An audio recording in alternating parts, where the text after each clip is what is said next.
Good morning friends. इस session में हम बात करेंगे सी सेट के बारे में कि सी सेट को कैसे आप प्रिपेयर करें। जीएस की काफ़ी सारी प्रिपरेशन आपकी हो गई होगी, ठीक है। और काफ़ी सारी इंक्वायरीज मेरे पास में आ रही है सी सेट के बारे में कि सर सी सेट को हमें कैसे प्रिपेयर करना है, कब प्रिपेयर करना है, क्योंकि सी सेट का क्या बड़ा खौफ है लोगों में, ठीक है। जो नॉन मैथ्स बैकग्राउंड के हैं उनमें तो ऐसे बिल्कुल एक खौफ ही है कि यार सी सेट कवर होगा या नहीं होगा, जीएस को तो हम जैसे तैसे करके देख लेंगे, बट सी सेट के बारे में क्या करें। यहाँ पे सारी बात करने वाले हैं सी सेट के बारे में, आपको कब तैयार करना है, ठीक है, आप इसको कब तो तैयार करें और इसको कैसे तैयार करें, हाउ और वैन के बारे में बात करेंगे, क्या अपनी स्ट्रेटजी होनी चाहिए जिससे हमारा सी सेट क्या क्वालिफाई हो जाए। ओके, क्योंकि ये क्वालिफाई नेचर का है लेकिन इसको इसकी इंपॉर्टेंस भी बहुत ज़्यादा है, क्योंकि अगर आपका सी सेट नहीं हुआ तो फिर आप क्या करोगे, जीएस में तो पहुंच ही नहीं पाओगे, तो आप प्रीलिम्स पास नहीं कर पाओगे अगर सी सेट क्वालिफाई नहीं किया तो। अब इसको ज़्यादा टाइम भी नहीं दे सकते क्योंकि सिर्फ क्वालिफाइड पेपर है, तो दोनों तरह से हमें एक मीडियम वे निकालना है कि मीडियम पाथ निकालना है, मिड पाथ निकाल के हमें सी सेट को कवर करना है। टाइम भी ज़्यादा नहीं देना है ताकि क्या कि यहाँ पे टाइम वेस्ट नहीं हो जाए, और इसको बिल्कुल छोड़ना भी नहीं है कि कवर नहीं हो। ओके, तो सारी बातें करेंगे हम सी सेट के बारे में इस सेशन में। अगर काम के प्रति अगर डेडिकेशन हो तो डेफिनेटली आप क्या करोगे, एक हिस्टोरिकल वर्क करोगे। अगर डेडिकेशन है आपकी स्टडी में तो डेफिनेटली आपको सक्सेस मिलेगी और एक हिस्टोरिकल सक्सेस मिलेगी, ठीक है। Thanks for watching. लाइक जरूर से करें आप यहाँ पे, और आप कमेंट सेक्शन में हमसे आपकी कोई इंक्वायरीज हैं वो आप और पूछ सकते हैं। अगर आपके कोई डाउट्स हैं तो हमें कमेंट सेक्शन में पूछ सकते हैं। ओके, क्या बात करेंगे देखो इस सेशन में हम सबसे पहले कि सी सेट क्या है। जो फ्रेशर्स हैं उनको अभी ये भी नहीं पता यार सी सेट क्या चीज़ होती है, ठीक है। तो सी सेट क्या है, प्रिपरेशन कैसे करेंगे हम सी सेट की, और कब करें, कैसे करें और कब करें, हाउ और व्हेन, इन चीज़ों के बारे में बात करेंगे कि कब करनी है, कौन से पार्ट पर फोकस करना है। देखो सी सेट क्या है, क्वालिफाई नेचर का है, ठीक है, और इसमें दो पार्ट्स हैं, तो हमें कौन से पार्ट पे ज़्यादा फोकस करना पड़ेगा ये देखेंगे, क्योंकि ऐसा भी नहीं कि हम इसको ज़्यादा टाइम दे दें और हमारा जीएस वाला पोर्शन रह जाए, और ऐसे भी नहीं होना चाहिए कि टाइम नहीं दें। मैथ्स कितना ज़रूरी है, सबसे बड़ा जो क्वेश्चन है वो यही है कि सर मैथ्स नहीं आती है, हम नॉन मैथ्स बैकग्राउंड के हैं, तो हमें सी सेट कैसे होएगा, या हम प्रिपरेशन करें या नहीं करें। इवन ये क्वेश्चन और हो जाता है कि हमें यूपीएससी की प्रिपरेशन करनी चाहिए या नहीं करनी चाहिए, हमें मैथ्स बिल्कुल नहीं आती, इसके बारे में बात करेंगे। कंपेरिजन्स की प्रैक्टिस कैसे करें, ठीक है, इनका भी काफ़ी रोल है। 50% जो है यही आ जाते हैं, कई बार तो 50 to 60% यही रहते हैं सी सेट में, इनको कैसे तैयार करें। इसके बाद में रीजनिंग कैसे सॉल्व करें, इन सारे क्वेश्चंस के आंसर आपको यहाँ पे मिलने वाले हैं। ओके, जो फ्रेशर्स हैं उनको मैं एक बार फिर से पैटर्न बता दूं कि जो आपका यूपीएससी प्रीलिम्स का एग्जाम है, ठीक है, यूपीएससी प्रीलिम्स, उसमें आपका जो फर्स्ट पेपर होता है वो होता है जीएस का। इसमें 100 नंबर ऑफ जो क्वेश्चंस होते हैं वो होते हैं 100, और जो मार्क्स होते हैं टोटल जो मार्क्स हैं वो होते हैं 200, ठीक है। आप इसमें से जो जितने मार्क्स लाते हैं उसी के अकॉर्डिंग क्या बनती है, आपकी मेरिट बनती है कि इसमें अगर आपकी मेरिट में आप पास होते हो तो आप क्या करोगे, फिर मेंस एग्जाम के लिए आप क्वालिफाई हो जाओगे। ओके, ये हुआ जीएस के बारे में। दोनों पेपर एक ही दिन में होते हैं, सेम डे मॉर्निंग और इवनिंग शिफ्ट में। सेकंड जो पेपर है वो होता है आपका सी सेट का, ठीक है, ये होता है सेकंड पेपर आपका, सेम डे पेपर होएगा। नंबर ऑफ जो क्वेश्चंस यहाँ पे होते हैं वो होते हैं 80, ठीक है, और ईच जो क्वेश्चन होता है वो 2.50 मार्क्स का होता है, और टोटल जो मार्क्स हैं आपके पूरे पेपर के वो होते हैं 200। इसमें क्या करना आपको, इसमें आपको लगभग जो है आपको 33% लेके आना है, ठीक है, 33% लेके आना है। इट्स मीन आपको 66 जो है मार्क्स लेके आने हैं। अगर 66 अगर मैं मार्क्स की बात करूं तो इसका मतलब कि अगर आप लगभग जो है 30 क्वेश्चन अगर ठीक कर देते हो तो आप क्या करते हो कि यहाँ पे इस रेंज में आप पहुँच जाते हो। 28 से लेके 30 क्वेश्चन अगर आप करते हो तो इस रेंज में पहुँच जाते हो। तो आपको नंबर ऑफ जो राइट क्वेश्चन सही करने वो इतने होने चाहिए, 28 to 30। तो इससे देख के आपको एक स्ट्रेटेजी बना सकते हो कि लगभग आपको जो है 45 या 48 क्वेश्चन आपको क्या करनी चाहिए, इसमें अटैम्प्ट करनी चाहिए इन 80 क्वेश्चन में से, ठीक है, कि इतने आपको अटैम्प्ट करने चाहिए। इनमें से आपके कितने हो जाने चाहिए, 20, इसमें से जो आपको राइट क्वेश्चन जो करने हैं वो 35 to 38 आपके राइट क्वेश्चन हो जाने चाहिए, ठीक है। अगर इतने राइट होते हैं तो फिर क्या करते हो, आप यहाँ पे क्वालिफाइड कर जाते हो। तो हम यही स्ट्रेटेजी बनाएंगे कि हमें टोटल जो 80 क्वेश्चन है उनके ऊपर फोकस नहीं करना, हमें फोकस करना है सिर्फ इतने क्वेश्चन पर। ओके, और इनमें से भी राइट हमारा कितना होना चाहिए, इतना हमारा राइट हो जाएगा, ठीक है, कुछ नेगेटिव कट के, और हम फिर भी सेफ जोन में इसको क्वालिफाई कर लेंगे।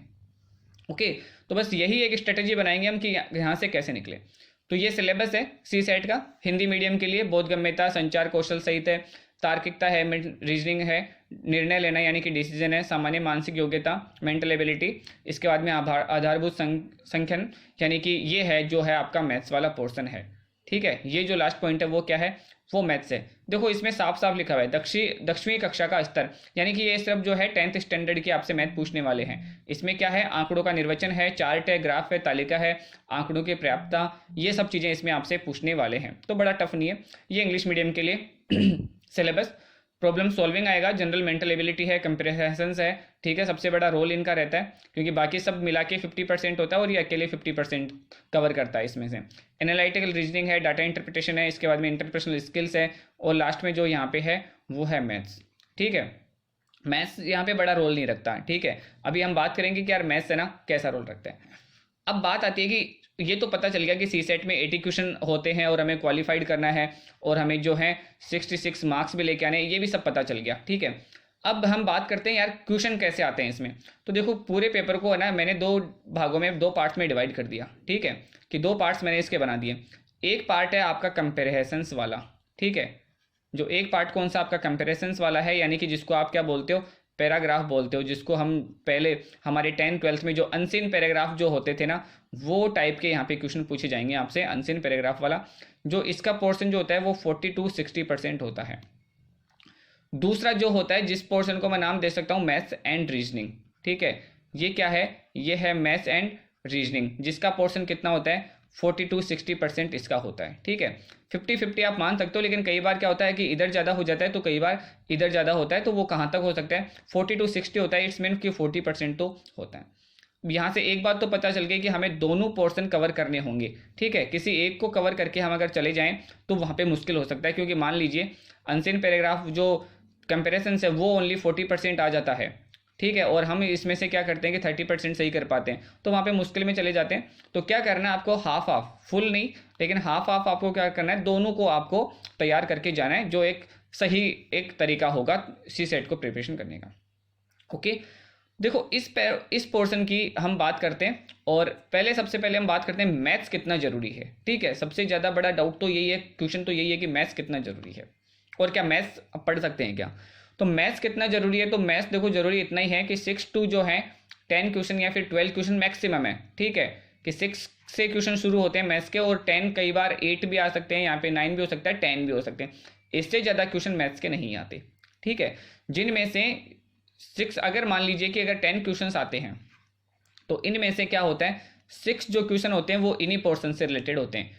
Average, percentage, ratio, interest, time and work, area, profit and loss, ये सारे टॉपिक वो हैं जो हमने 10th स्टैंडर्ड में पढ़े या फिर हम डेली हमारी रूटीन लाइफ में काम में भी लेते हैं। ठीक है ना, जैसे एवरेज है तो एवरेज भी हम डेली रूटीन लाइफ में काम में लेते हैं, परसेंटेज हम बहुत ज़्यादा यूज लेते हैं, रेशो है, इंटरेस्ट है, ये सारी चीज़ें वो हैं जो हम क्या करते हैं डेली रूटीन में हमारे काम में लेते हैं, और इनको क्या कर सकते हैं हम बहुत कम तैयारी के साथ में इनको फिर से एक बार तैयार कर सकते हैं। इसमें क्या होता है, इसमें सिर्फ जो होती है एक बेसिक कैलकुलेशन होती है। ठीक है, और बहुत ज़्यादा फॉर्मूलेज भी नहीं है, रेशो में परसेंटेज में एक फॉर्मूले हैं, तो यहाँ से कवर कर सकते हैं। तो आपको क्या करना है, बाकी के सारे को जो नॉन मैथ्स हैं सिर्फ उन्हीं के लिए ये, वो सिर्फ इन्हीं टॉपिक्स को पढ़ें, average, percentage, ratio, interest, time and work. ये थोड़ा सा टफ है, आप इसको ड्रॉप भी कर सकते हैं, जिसको बिल्कुल समझ में नहीं थी मैथ वो इसको ड्रॉप कर सकता है, जिसको थोड़ा बहुत लगता है कि हाँ कर सकता हूँ वो इसको कर सकता है। बाकी टाइम एंड वर्क को भी आप छोड़ सकते हो।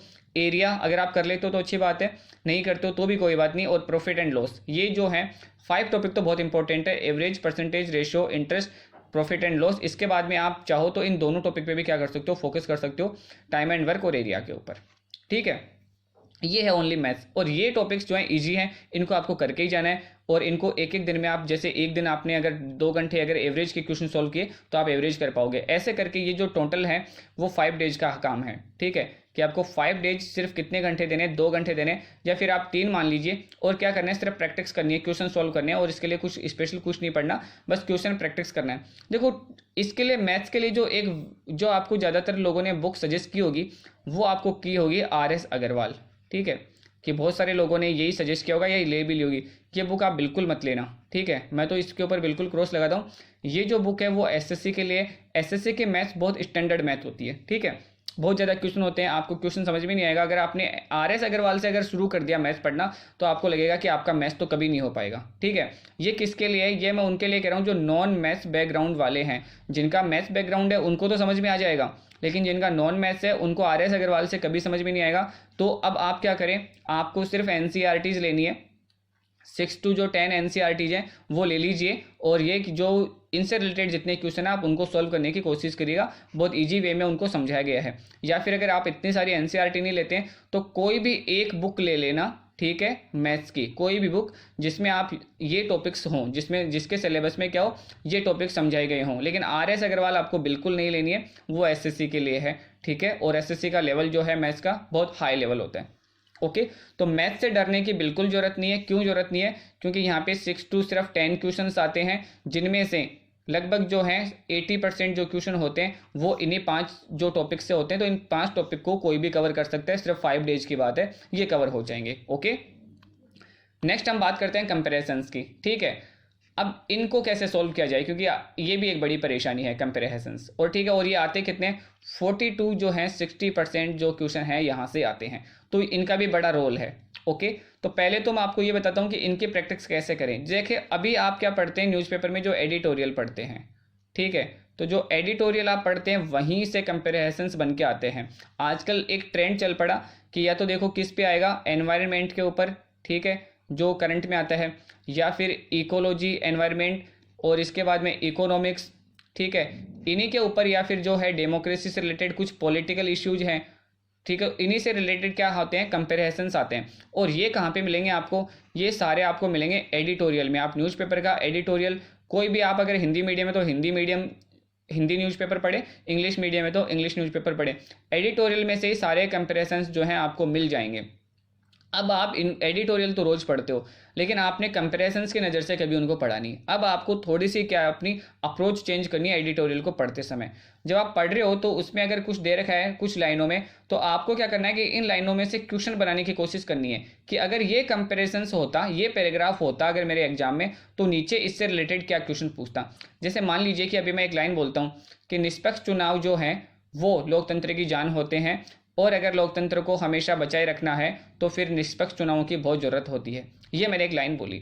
अब आपको क्या करना है, इस लाइन का क्वेश्चन बनाना है कि अगर मान लीजिए यहाँ पे लिख रखा है तो इससे क्वेश्चन क्या बन सकता है। या फिर मैं पूछ सकता हूँ कि जो मैं कहने वाला था या और कहने वाला था उसका शीर्षक क्या हो सकता है, उसका टाइटल क्या हो सकता है, ठीक है। इस तरह से क्वेश्चन बनाने की कोशिश करें तो आपका कंपेरिजन्स तो क्या हो जाएगा, डेली जो आप न्यूज़पेपर पढ़ रहे हैं उसी से कवर हो जाएगा। इसके अलावा क्या करना है, CSAT के लिए प्रैक्टिस बुक आती हैं बहुत सारी, आपको वो प्रैक्टिस बुक लेनी है और आपको कंपेरिजन्स क्या करने हैं, डेली सॉल्व करने हैं। एक कंपेरिजन्स आप मिनिमम क्या करें, डेली देखें। इसमें आपको बहुत टाइम नहीं लगेगा, सिर्फ आपको जो है इसमें 10 to 15 मिनट हो सकता है आपको लगे, और 10 to 15 मिनट आप डेली इनको दें। एक तरह से ये इंटरटेन हो जाएगा आपका, ठीक है, कि GS से हटकर कुछ नया कर लेंगे, और आपको फिर CSAT को एक अलग टाइम भी नहीं देना पड़ेगा कि CSAT को आपको अलग से टाइम देना पड़ेगा। आपको कंपेरिजन को क्या करना है, डेली क्या करना है, 10 से 15 मिनट आपको कंपेरिजन्स को टाइम देना है। CSAT के लिए कोई भी प्रैक्टिस बुक लेके आ सकते हैं आप, अरहिंद की आती है, ठीक है, कोई भी लेके आ सकते हैं आप, और 10 मिनट क्या एक इसको कंपेरिजन्स को पढ़ें और क्वेश्चन सोल्व करने की कोशिश करें।